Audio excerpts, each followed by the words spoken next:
So it looks like technically we are in a recession in the middle of 2020. But this one is a strange one because it's not caused by any financial markets, but rather the shutdown of economies all across the world. Does that mean that everything will be back to normal once all the economies open back up? Maybe. The way that I see it, the strategies of how to deal with the recession remain the same. Nobody knows when the next recession will hit, or how long it will last, or how long this one will last.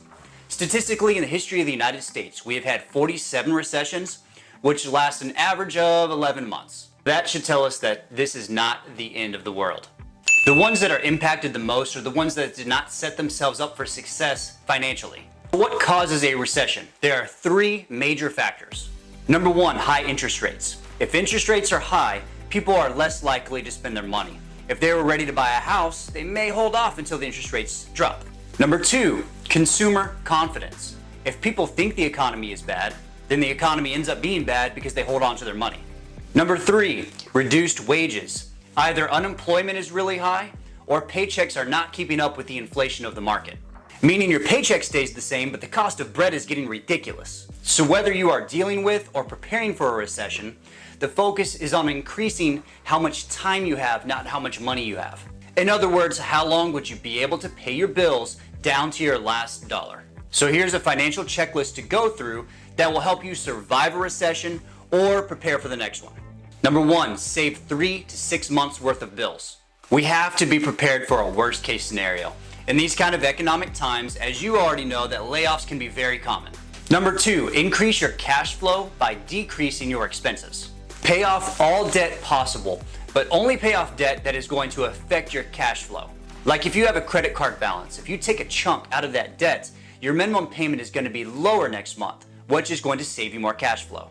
But right now, if you pay extra on your car loan or your mortgage, it doesn't affect the payment that you owe next month. Unless you have enough in your bank account to write a check for the remainder of your car to save yourself the monthly note, I would just hold on to the cash.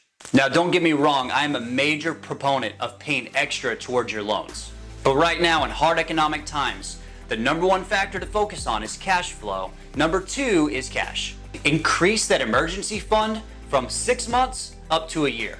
I've always been a major proponent of your emergency fund being a year versus 6 months. In my personal experience of seeing other friends and colleagues dealing with layoffs, I will say it took them about an average of a year to get back to work. Number four, don't touch your investments.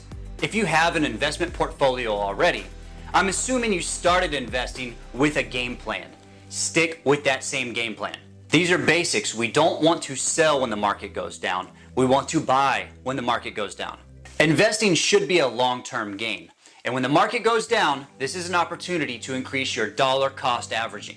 Simply put, if you're always buying investments whenever investments are up, you're going to be paying a high price for them. Let's say month one, you bought an investment at $90. Month two, you bought an investment at $95. Month three, you bought an investment at $100. What's the average between the 3 months? $95. So on average, you are spending $95 per every share that you own. Now let's say that the market has a downturn. Month four is $70. Month five is $65. And month six is $60. Across all 6 months, your average share price was $80 versus the original $95. When we are buying when the market is down, we are getting discounted rates. So whenever the market has a bounce back, we will have even greater returns than buying when they were high. Just remember that this is a long-term strategy, not something a day trader would necessarily do. It only works if you do it consistently every month and don't panic when everyone else panics. And if you're not going to buy low and you just want to wait for the market to bounce back, just remember, by the time you see it on Facebook, it's already too late. Most importantly, guys, set yourself up for financial success. If you're in a recession or preparing for a recession, doesn't matter because the rules kind of stay the same. And a recession is not the end of the world. It's just an overall contraction of the market where sometimes our money actually ends up deflating versus inflating. During an up market, inflation loses the spending power of our dollars because prices tend to rise. But in a recession, prices tend to drop, which makes our money more valuable. The only difference is, where do people hold their money? If it's in a bank account, my dollars are becoming more valuable. If I have a bunch of dollars in debt, those debt dollars are becoming more valuable, which hurts me. Follow these steps and you guys will be all right. Number one, have an emergency savings of up to 6 months. Number two, increase your cash flow by getting rid of all the little debt. Number 3, increase that emergency fund up to a year's worth. Number 4, this is the time to invest. Buying low is going to increase your overall dollar cost averaging.